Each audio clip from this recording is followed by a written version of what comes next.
selalu berkaitan antara satu dengan yang lain, tidak pernah terputus dan tidak pernah ada batas berhenti.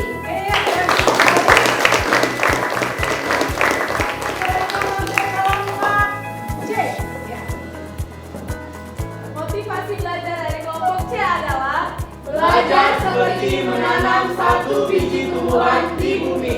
Bertumbuh menghasilkan akar yang kuat, pohon yang tinggi, daun yang rimbun, Bunga yang indah, buah yang manis. Iya, untuk kelompok D, silakan. Motivasi dari kelompok D adalah Belajar itu seperti air, dalam wadah seperti apapun, ia bisa mengikuti bentuknya. Iya. Sekarang silakan untuk kelompok E menyampaikan motivasinya. Motivasi belajar dari kelompok E. belajar itu kejujuran. Tanpa kejujuran tak mungkin kita bisa menguasai pelajaran. Iya,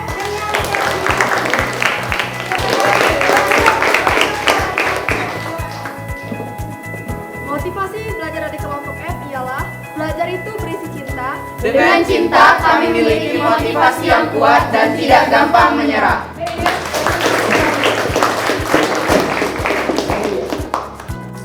dengan cinta, belajar dengan cinta. Baik, kita memulai dengan cinta kepada Tuhan Yang Maha Esa. Silakan ketua kelas memimpin doa. Untuk memulai pembelajaran pada pagi hari ini, marilah kita berdoa menurut agama dan kepercayaan masing-masing.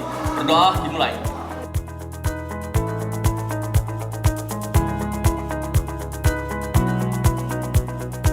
Berdoa selesai. Siapa yang tidak masuk anak-anak hari ini? Yang tidak masuk. Baik, sekarang lihat lingkungan kelasmu. Kalau ada yang kotor, silakan buang ke tong sampah dulu.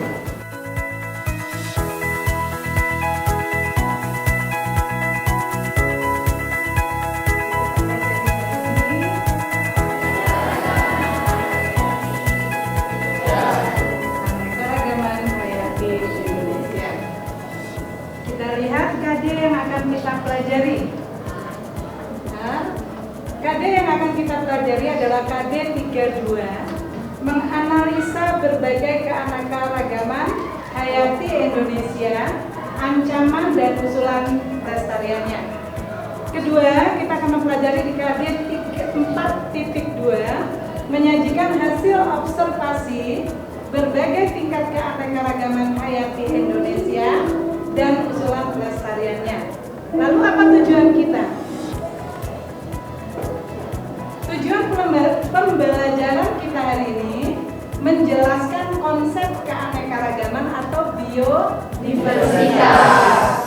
Menjelaskan keanekaragaman di tingkat Gen, jenis, dan ekosistem. ya. Selanjutnya kita akan melihat teknik penilaiannya. Teknik penilaiannya ada dua. Ada tes tertulis uraian untuk pengetahuan. Kedua ada produk laporan hasil observasi. Baik anak-anak, kita akan melakukan model pembelajaran hari ini adalah discovery learning. Ya. Perhatikan gambar di depan, tapi sebelum memperhatikan, baiklah Ibu akan bertanya. Ada yang mengenal kata ragam? Kenal. Coba Depranata, apa itu kata ragam? baiklah. Menurut saya ragam berarti macam-macam atau berjenis-jenis. Terima kasih. Kalau keanekaragaman pernah dengar nggak? Aisyah Dilan. Kalau menurut Kamus Besar Bahasa Indonesia, keanekaragaman berarti keadaan beragam-ragam. Keadaan yang beragam-ragam. Kita perhatikan beberapa tayangan yang Ibu tayangkan di sini. Ada macam-macam warna bunga. Kemudian berikutnya ada macam-macam kelompok kelapa-kelapaan. Ya, berikutnya ya ada padang rumput. Ya, siapa yang ingin memberikan pernyataan untuk gambar pertama? Aisyah, Bu. Ya, silakan Aisyah. Baiklah, pada tayangan yang pertama adalah bermacam-macam warna pada bunga bougainville. Yang pertama ada warna ungu, yang kedua ada warna merah, yang ketiga ada warna kuning, dan yang terakhir adalah warna putih. Iya, bagus.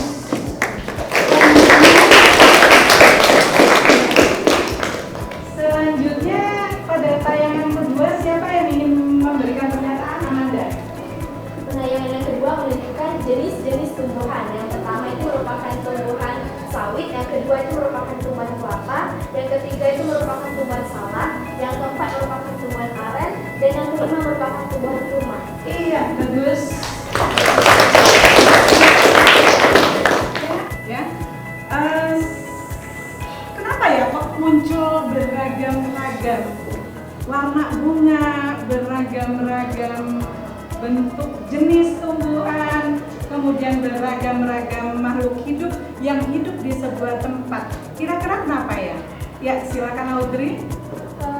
Mungkin yang menyebabkan munculnya keanekaragaman pada makhluk hidup itu ada dua. Yang pertama itu gen, dan yang kedua mungkin karena gen yang dipengaruhi oleh lingkungan atau gen plus lingkungan. Iya, gen plus lingkungan. Berarti sementara itu ya, dugaan sementara dari Audrey mungkin dikarenakan karena gen plus lingkungan. Yuk kita buktikan. Kita melakukan observasi di lingkungan sekolah kita. LKPD-nya yang sudah diberikan Ibu disiapkan, buku-bukunya disiapkan, alat gambar dan buku gambarnya disiapkan. Kita segera menuju ke lingkungan sekolah.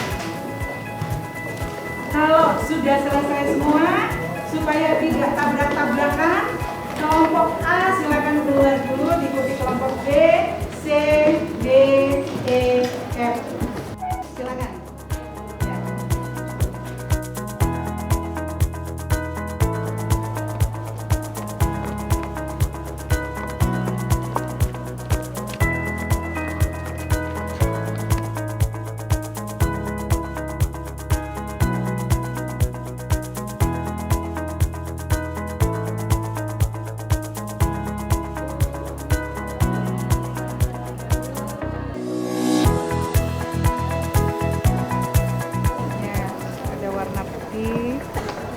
Ini ada pink, ini ada merah ya.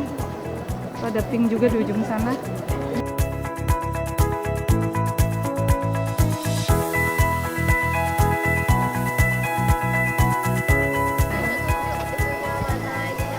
Gambar nggak? Iya, nanti boleh digambar. Iya, digambar dulu. Ya, tepi daunnya nanti baru dipisah-pisah. Dipisah-pisah satu-satu. Iya. Silakan.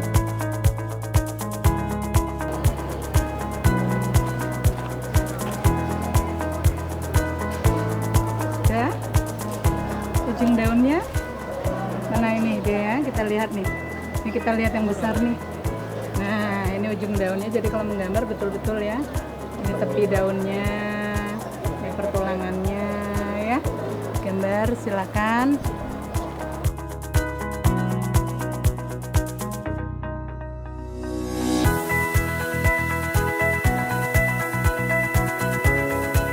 Sebenarnya bisa diusap gini loh permukaannya. Ini kan, ini gimana? Kasar atau halus?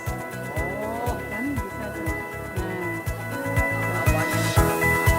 ya, halusnya.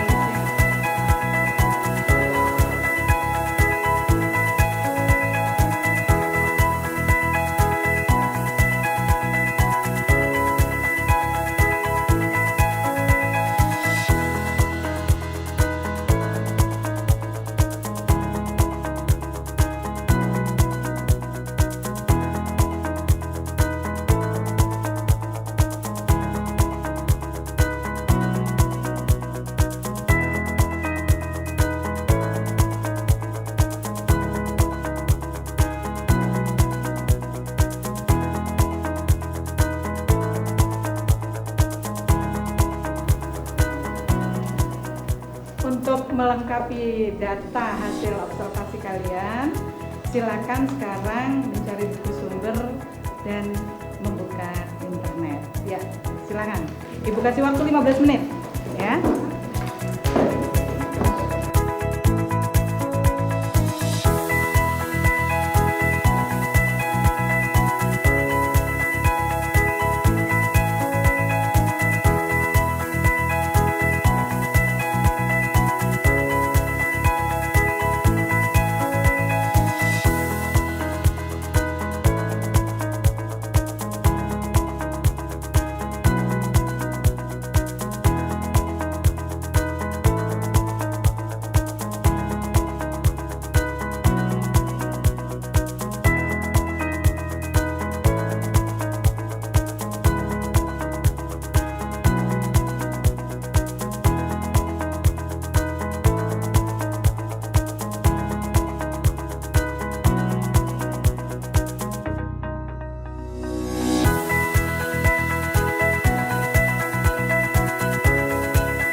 plus internet. Ibu kasih waktu lagi 15 menit. Silakan.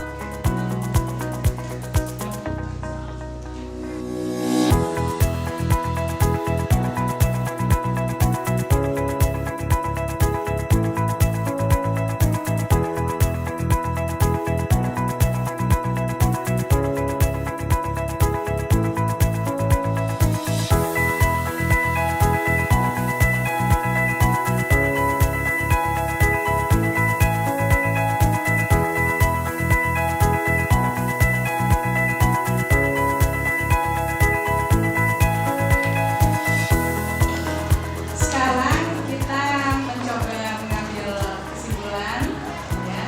Coba kelompok A silakan mempresentasikan kesimpulannya, perwakilan dari kelompok A silakan ke depan.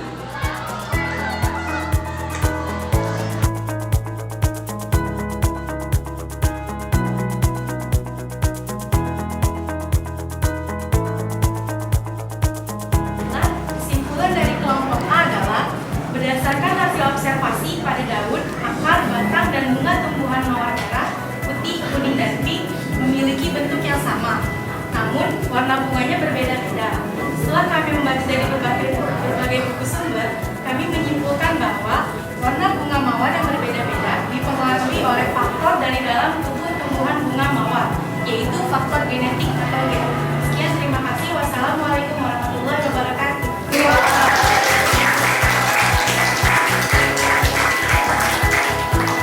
Bagus sekali. Bagaimana dengan kelompok B?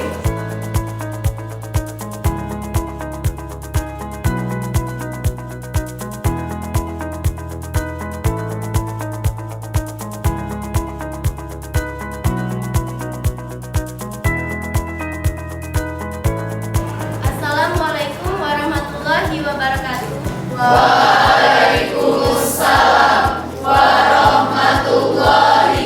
wabarakatuh. Saya akan menyampaikan kesimpulan dari hasil observasi kelompok B, yaitu dari beragam tumbuhan yang ada di lingkungan sekolah diambil 3 contoh tumbuhan seperti Allunaceae, yaitu sirsa dan serikaya. Yang kedua ada Myrtaceae, seperti jambu biji, jambu bol, dan jambu air. Dan yang ketiga ada Averrhoa, seperti belimbing. Bentuk morfologi dari ketiga familia tersebut memiliki perbedaan yang sangat mencolok. Perbedaan yang sangat mencolok inilah yang memunculkan keanekaragaman pada titik ini. Sekian, terima kasih. Iya, boleh sekali. Tambahkan silakan. Tapi Bu Kira nanti yang maju cukup 1 ya. Untuk kelompok E sama F mungkin cukup bicara di situ saja. Untuk kelompok D saja yang maju.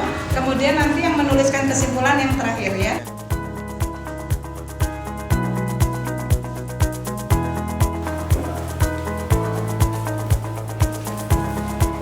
Teman-teman, saya ingin menambahkan kesimpulan dari kelompok A tadi.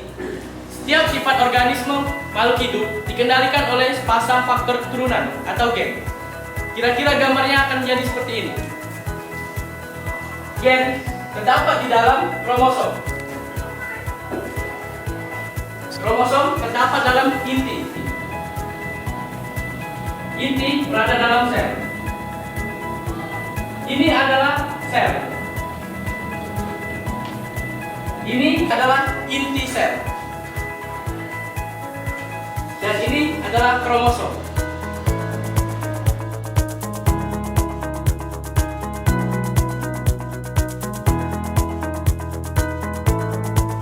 Jika terjadi perubahan komposisi atau susunan gen yang berbeda dari ABCD menjadi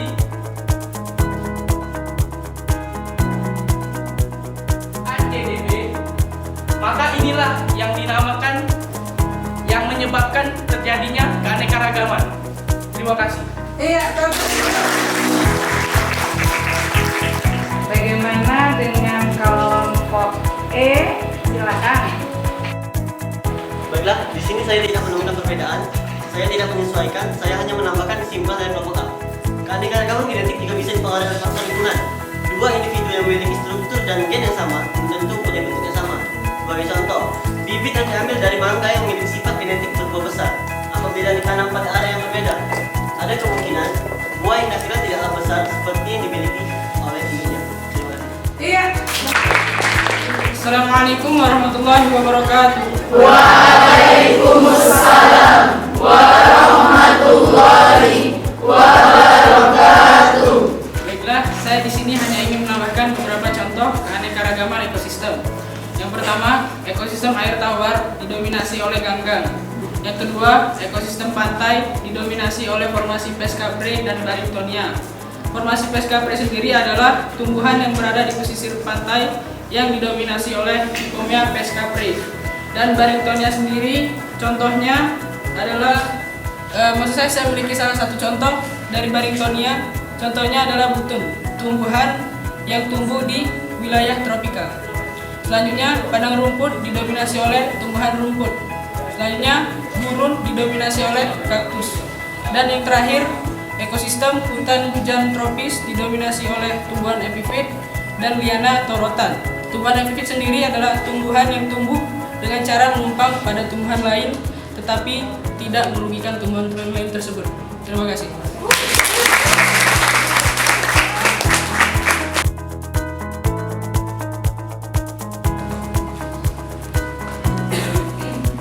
Baiklah, saya akan membacakan kesimpulan yang telah saya simpulkan setelah melihat berbagai kesimpulan dan sanggahan yang kita dengar tadi. Pertama, kita mulai dari keanekaragaman hayati. Keanekaragaman hayati adalah keadaan beragam-ragam pada makhluk hidup, di mana keanekaragaman hayati ini terbagi menjadi 3 tingkat. Yang pertama, tingkat gen. Tingkat gen adalah keanekaragaman karena adanya perbedaan kenampakan pada suatu spesies makhluk hidup dikarenakan oleh adanya perbedaan variasi pada susunan genetiknya, seperti pada perbedaan warna pada bunga bougainville. Yang kedua adalah tingkat jenis.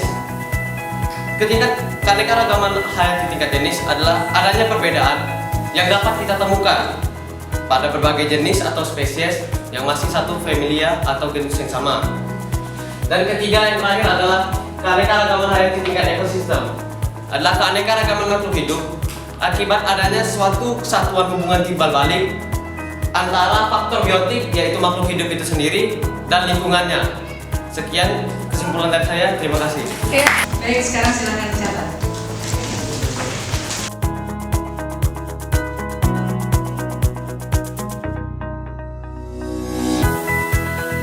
Sudah selesai semua? Ya. Sekarang tugas dari dicatat. Ya, tugasnya.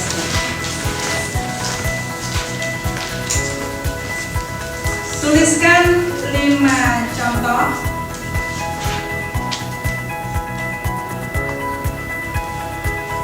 keanekaragaman tingkat gen, jenis,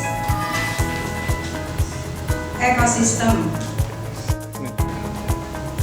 tetapi untuk hewan. Ya. Sudah cukup itu saja. Tugas berikutnya minggu depan kita akan mempelajari keanekaragaman hayati Indonesia. Tolong dibaca materinya. Selesai hari ini pembelajaran kita hari ini. Ketua kelas pimpin. Baiklah, untuk mengakhiri pembelajaran pada hari ini, marilah kita berdoa menurut agama dan kepercayaan masing-masing. Berdoa dimulai.